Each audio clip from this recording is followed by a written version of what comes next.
ang ating Assistant Secretary sa Asset Mendoza, sinuspend po natin ng 90 days suspension yung registration. Yung nagtatapos na ebidensya yung ating not to go to the specifics kasi atin yung pa, pero as I recall, yung issue ng brakes, inconclusive yung ebidensya natin na ang rason ng aksidente ay dahil sa brakes. So if that will be the basis po sa ebidensya natin, there's no basis to say that brakes ang kasalanan. But I guess as I said, under review natin natin. Sir, last question. Sir, yun lang pong last week yata meron kayo naging operation po dun sa mga truck na nasa 200 mahigit na worn out yung tires, overloading.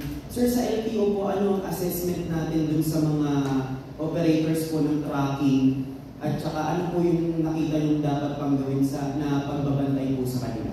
Thank you po. Alam mo, na-spirit natin kasi pagka-truck o bus ang aksidente, ang maraming nagpapurmisyon. So, you're right, no, we've been during the Christmas holidays at extended to February. Mga 260, tawag yun, mga 260 trucks ang show-cause order natin, mga truck operators, truck drivers. Kasi ang pinaka-obvious, diba, na without the sort, yung goma, diba? Kailangan yan, parating part of the roadworthiness check bago umalis sa garahe na yung goma nyo maayos.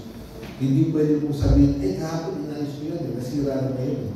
Kasi kung headlight lang, pwede sabihin, kahit na po natubigyan, nung lumabas po yan, maayos yan. Pero ang bulo, hindi mo pwede kaalalabas lang kalbo na agad. No? So, nag-pinpoint po kami dyan.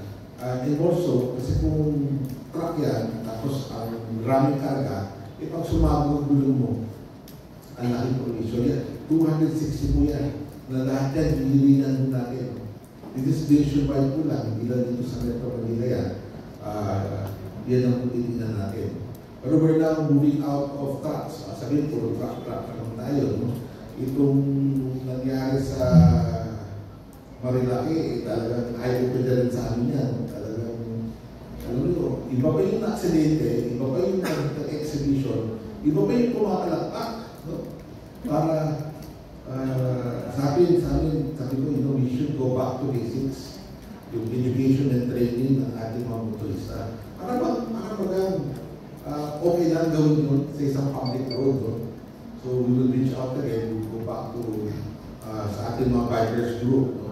We will do a massive nationwide campaign, education and training of our drivers. Kailangan natin balikan Kasi hindi mo pwede palakpakan yung mga ganong klaseng exhibitions on public roads specifically. So that's part of our road safety advocacy. So bilang trucks, pati motosiklo, karamihan ng ating natin motosiklo. Hindi pwede palabas-pasok sila sa daan. Masyado nagiging reckless at maraming sakunang nangyayari sa kanila. Next question.